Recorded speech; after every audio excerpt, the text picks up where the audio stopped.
সুপ্রিয় শিক্ষার্থীবৃন্দ, আশা করি সবাই ভালো আছো।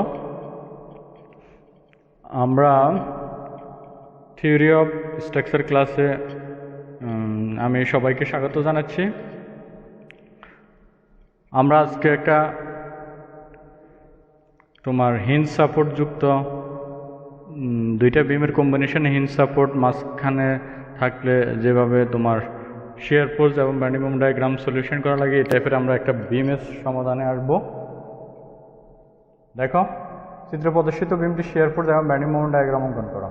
তাহলে এটা অনেকে কঠিন মনে করতেছ, আসলে কঠিন না। দুইটা আলাদাভাবে আমরা আলাদা সেপারেশন করতে পারলে আমাদের জন্য এটা মোর ইজিয়ার হবে। এখানে সাপোর্ট বি সি এখান থেকে এ থেকে বি পর্যন্ত সমবায় বিস্তর লোড দেওয়া আছে 100 কেজি পার মিটার।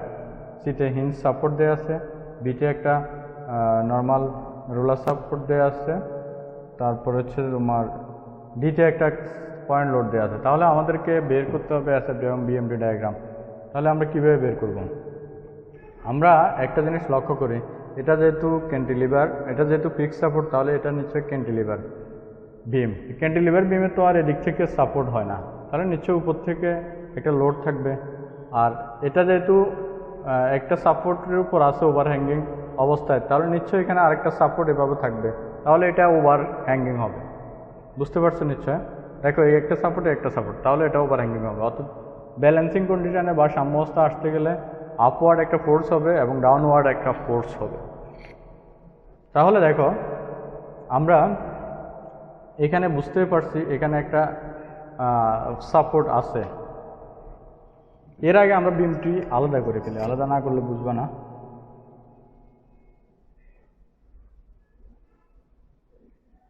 তাহলে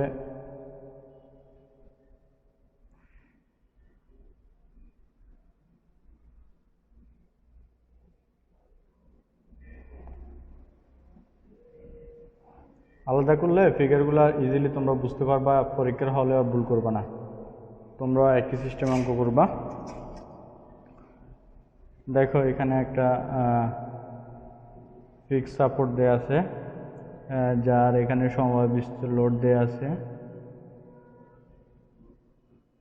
এটা হচ্ছে 100 কেজি পার মিটার। তার মানে এই 100 তো এপাশেও আছে, এপাশেও আছে। তদ্রূপভাবে এখানে কি এখনো আমরা জানি না। তাহলে এখানে সমবায় বিস্তর লোডটা আমরা আঁকলাম। এটাও আছে 100 কেজি পার মিটার, অর্থাৎ প্রতি মিটার 100। তারপর এখানে একটা রিয়েকশন ফোর্স আর বি, এখানে একটা পয়েন্ট লোড দেওয়া আছে 100 কেজি। তাহলে এখন কি করতে হবে? এখন আমাদেরকে বুঝতে পারছো এখানে তোমার যেহেতু এটা একটা সাপোর্ট দেওয়া আছে, আরেকটা সাপোর্ট এখানে হবে। অথবা আমরা যদি মোমেন্ট নিই, তখন যদি স্বাভাবিকভাবে যা ধরছি তা না আসে, তখনও বুঝতে পারবো যে এটা কি উল্টো দিকে কিনা। তাহলে আমরা যদি এখানে আমরা দেখো, এখানে যদি এটা সাপোর্ট হয়, এটা আগে ঠিক আছে কিনা এটা আগে দেখি। এটা আমরা একটা মোমেন্ট নেব, সামেশন অফ মোমেন্ট। এটা যেহেতু সি বিন্দু, তাহলে এটা আর সি হবে।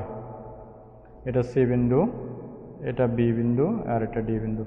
তাহলে summation of moment at C equal to 0, clockwise positive. তাহলে আমরা মোমেন্ট যদি নিই, তাহলে কি পাবো? দেখো, আমরা মোমেন্ট নিচ্ছি সি বিন্দুতে, তার মানে 100 গুণ দূরত্ব হচ্ছে কত? 3 মিটার। 100 গুণ 3 গুণ এটা মাঝখান বরাবর কাজ করবে, অর্থাৎ মাঝখানে কাজ করলে 3-এর অর্ধেক ড্যাট। তারপর হচ্ছে উপরে 100 লোড দেওয়া আছে, ইন্টু দূরত্ব হচ্ছে তোমার 4.5। তারপরে এই রিয়েকশন টার্ম, যেহেতু এটা অ্যান্টি ক্লকওয়াইজ, এর জন্য minus R B into 3 equal to 0। তাহলে এখান থেকে সহজে আর বির মান পেয়ে যাবে। আর বি ইকুয়াল টু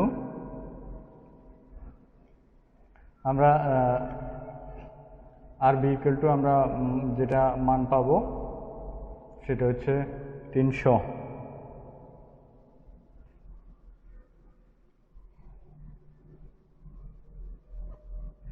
সুতরাং আর সি কত হবে? টোটাল লোড মাইনাস আরবি। তাহলে টোটাল লোড কত? টোটাল লোড হচ্ছে 100 গুণ 3 যোগ 100, এটা হচ্ছে টোটাল লোড মাইনাস 300। তাহলে কত দেখো, 300 400 আর আলটিমেটলি এটার রেজাল্ট হবে 100 ক্যালকুলেশন করলে। তাহলে আরসির মান আমরা পেলাম, আমরা যা ধরছি তা কিন্তু পজিটিভ আসছে, তার মানে ওকে, কোনো প্রবলেম নাই, 100 কেজি। আর বি পেলাম 300 কেজি। তাহলে এখানে এটা যদি আরসি হয়, এটা যেহেতু হিন সাপোর্ট, এটা ব্যালেন্স করতে গেলে নিচে উপর থেকে একটা লোড আছে, একই লোড, এখানে যা রেজাল্ট পাবো এখানেও তা 100 কেজি। এখন তাহলে বুঝতে পারছো হিঞ্জ এখানে কি কন্ডিশনে লোডগুলা হয়। তাহলে এটা একটা ক্যান্টিলিভার বিম, এটা ক্যান্টিলিভার, আর এটা হচ্ছে তোমার ওভারহ্যাঙ্গিং বিম। এখন আমাদের এসএফডি বিএমডি আঁকতে হবে। তাহলে এটার প্রতিক্রিয়া বের করতে হবে। এটা যদি এ হয়, এখানে একটা রিঅ্যাকশন কাজ করবে আর এ এবং ক্যান্টিলিভার বিমের প্রতিক্রিয়া বলে, বিমের প্রতিক্রিয়া বল আর ইকুয়াল টু, তোমরা জানো ক্যান্টিলিভার বিমের যত লোড আছে সবগুলো কোথায় কাজ করে? সাপোর্টে। এটাই তার রিঅ্যাকশন। 100 গুণ দূরত্ব হচ্ছে দ্যাট যোগ 100। তাহলে আমরা এটা ক্যালকুলেশন করলে আমরা পাবো 100 গুণ 1.5 যোগ 100, 250। তাহলে এখানে আমরা পেলাম 250 কেজি। এখন বুঝতে পারছো দুইটা আলাদা, এখন আঁকতে পারবো একসাথে, কোনো প্রবলেম নাই। শুধু পার্টটা আমি আলাদা করছি বুঝার সুবিধার্থে। তোমরা পরীক্ষা আসলে এরকম দুইটা পার্টে বিভক্ত করবা, তাহলে ভুল হবে না। এখন আমরা যেটা করব, শিয়ার ফোর্স ডায়াগ্রাম আঁকবো। শিয়ার ফোর্স যে আপওয়ার্ড পজিটিভ হয় সেটা তোমরা জানো। তাহলে এদিকে উঠছে কত? 250 উঠছে। দেখো আমরা ক্যালকুলেটরে উঠাই, 250 পজিটিভ উঠছে। উঠার পরে এখানে এটা 250 কেজি। তারপর এখান থেকে এখানে একটা লোড আছে, কত আছে? প্রতি মিটারে 100। তাহলে বিয়োগ 100 গুণ 1.5, দূরত্ব দেখো 1.5। আচ্ছা, দূরত্ব চাইলে এখানেও তোমরা লিখতে পারো 1.5। এটা হচ্ছে 3 মিটার, এটা হচ্ছে 1.5 মিটার। তাহলে দেখো 1.5, এটা পেলাম আমরা 100, তার মানে আনুমানিক 100 এর জায়গায়। এখন এখান থেকে এখানে সমবায় বিস্তর লোড দেওয়া আছে, তাহলে এটা নিশ্চয়ই হেলানো হবে। বুঝতে পারছো, হেলানো হলো। হেলানোর পর দেখো নিচের দিকে 100 নিচের দিকে নামছে, -100, নেগেটিভ 0। তার মানে এ পর্যন্ত আসলাম, 0 হয়ে গেল। তাহলে এটা তোমরা ক্লিয়ার বুঝতে পারছো। আবার দেখো এটার জন্য 100 উপরের দিকে উঠছে, তাহলে +100, যেটা এখানে শো করতেছে এটা এই 100টা। তাহলে এটা তো উভয়ের জন্য। তারপর এখান থেকে এখানে একটা তোমার লোড আছে 100 গুণ 3, -200 পেলাম। -200 মানে নিচের দিকে। তাহলে -200 হচ্ছে নিচের দিকে, কোন বিন্দু থেকে? এই বিন্দু থেকে।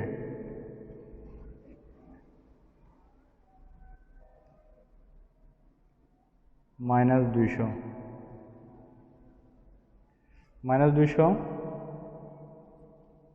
কেজি। তারপর এখানে একটা রিঅ্যাকশন আছে +300। তাহলে +300 করলে ক্যালকুলেশনে দেখো 100 আসছে পজিটিভ, উপরের দিকে যাবে, 100 পজিটিভ উপরের দিকে।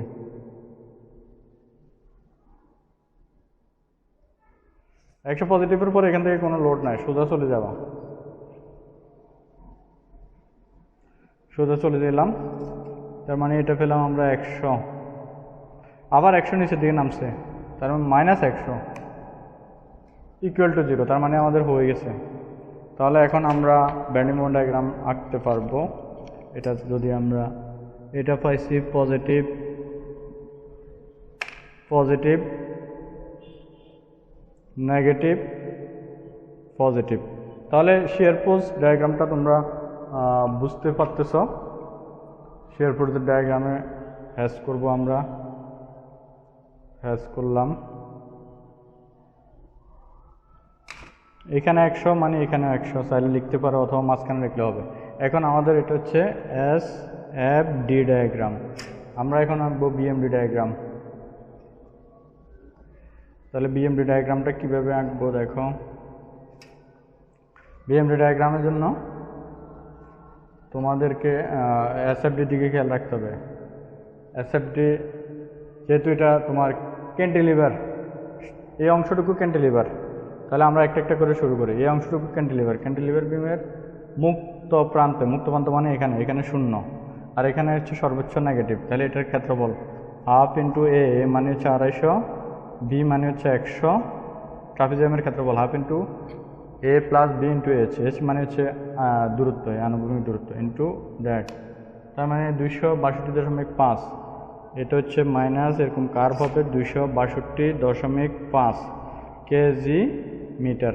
তাহলে এটা বুঝতে পারছো, এটা বুঝলাম। এখন আমরা এটা করব, এটা হচ্ছে প্লাস হাফ ইন্টু ভূমি। ভূমি বের করার আগে তো আমাদের এটা জানতে হবে এখান থেকে এটা কত। তাহলে এখান থেকে এটা এক্স ধরলাম, এক্স এর মান কত, এক্স এর মান বের করা তো কঠিন না, শিখে দিচ্ছি তোমাদেরকে। এক্স হচ্ছে 100 ভাগ কত হবে, উপরের দিকে লোড আছে 100, 1 মিটার, তার মানে এটা হচ্ছে 1 মিটার। তাহলে আমরা এটা ক্যালকুলেশন করি, হাফ ইন্টু ভূমি হচ্ছে 1, উচ্চতা হচ্ছে 100, ক্যালকুলেশন করলে আমরা পাবো 50, ঠিক মাঝখান বরাবর। তাহলে এইখান বরাবর একটা তোমরা, যেহেতু এটা ডেঞ্জারাস পয়েন্ট, এখানে আমরা পেলাম 50। এটা সমবাবিষ্ট লোডের কারণে কার্ভ। আবার মাইনাস হাফ ইন্টু, তাহলে এটা কত, এখান থেকে এখানে আগে দূরত্বগুলো আমরা বের করে নিই। তাহলে দেখো এটা যদি 3 হয়, এটা 2। এখন আমরা কোথায় ছিলাম, আমাদের ক্যালকুলেটরে ছিল 50, অথবা এখান থেকে শুরু করো। হাফ ইন্টু ভূমি হচ্ছে 1, উচ্চতা হচ্ছে 100, আসলাম এই পয়েন্টে 50 কেজি মিটার। তারপর হচ্ছে মাইনাস এটা হাফ ইন্টু ভূমি হচ্ছে কত 2, উচ্চতা হচ্ছে 200, তাহলে এটা পেলাম -150। -150 মানে অবশ্যই নিচের দিকে, তাহলে নিচের দিকে চলে আসবো আমরা। এটা হচ্ছে 150 কেজি মিটার। তারপর এখানে দেখো আরেকটা ডায়াগ্রাম আছে, প্লাস কত 100 গুণ দূরত্ব হচ্ছে দ্যাট ইকুয়াল টু 0, তার মানে এটা 0তে মিলে গেছে, এটা আছে সোজা, হবে হেলানো, স্ট্রেট থাকলে ইনক্লাইন্ড হয়। তাহলে এটা হচ্ছে নেগেটিভ, এটা হচ্ছে পজিটিভ, এটা হচ্ছে নেগেটিভ। বুঝতে পারছো, এটা হচ্ছে বিএমডি। তাহলে আমরা এখন কি করব দেখো, অ্যাচ করে দেব। তাহলে শিক্ষার্থী লক্ষ্য করো, এটা হচ্ছে তোমার এসএফডি, এটা হচ্ছে বিএমডি, আর এখান থেকে রিয়েকশনগুলো আমরা বের করলাম কিভাবে, এটা তো বুঝতে পারছো। এখন তোমাদের একটা হোমওয়ার্ক দিব। হোমওয়ার্কটা হচ্ছে দেখো, চিত্রে প্রদর্শিত বিমটি এসএফডি এবং বিএমডি অঙ্কন করো। এটাও এখানে একটা হিঞ্জ আছে এখানে। তাহলে এই হিঞ্জেরটা, এটার ক্ষেত্রে কি করবা, এটা হচ্ছে তোমার সাধারণভাবে স্থাপিত। এটা হচ্ছে দেখো এখান থেকে এটা একটা সাপোর্টে একটা সাপোর্ট, তার মানে এখানে নিশ্চয় সাপোর্ট হবে না, অর্থাৎ লোড একটা হবে, তাহলে এটা ওভারহ্যাঙ্গিং হবে। আর এখানে একটা রোলার সাপোর্ট আছে, তাহলে নিশ্চয় এখানে যেহেতু একটা সাপোর্ট থাকবে, নাহলে তো বিমটা সাম্য অবস্থায় থাকবে না। অথবা এখানে যদি ক্যান্টিলিভার থাকতো তাহলে বুঝতাম এখানে লোড, তো উপর থেকে লোড কাজ করতো। তাহলে যেহেতু ক্যান্টিলিভার না, এখানে একটা রোলার সাপোর্ট, তাহলে বুঝতে পারছো এখানে একটা সাপোর্ট কাজ করবে, এখানে একটা সাপোর্ট কাজ করবে। সাপোর্ট কাজ করার পরে এখানে আমি মোমেন্ট যদি নিই, তাহলে আমার আরডি রিয়েকশনটা পেয়ে যাব। আরডি রিয়েকশনটা পেলে আরসি রিয়েকশনটা বের হবে। আরসি রিয়েকশন বের যা হবে, এখানে তদ্রূপ আরেকটা লোড কাজ করবে। তাহলে এভাবে করে এটার ক্ষেত্রে মোমেন্ট নিতে হবে প্রথমে, এখানে মোমেন্ট নিয়ে করতে হবে। অথবা এই দিক থেকেও শুরু করলে, ওই দিক থেকে শুরু করলে তো এই বলটা জানো না, তাহলে পারবে না, তাহলে এখান থেকে শুরু করতে হবে। এটা তোমাদের হোমওয়ার্ক। সবাই ভালো থাকো, নিরাপদে থাকো, সবাই সুস্বাস্থ্য কামনা করছি। আল্লাহ হাফেজ।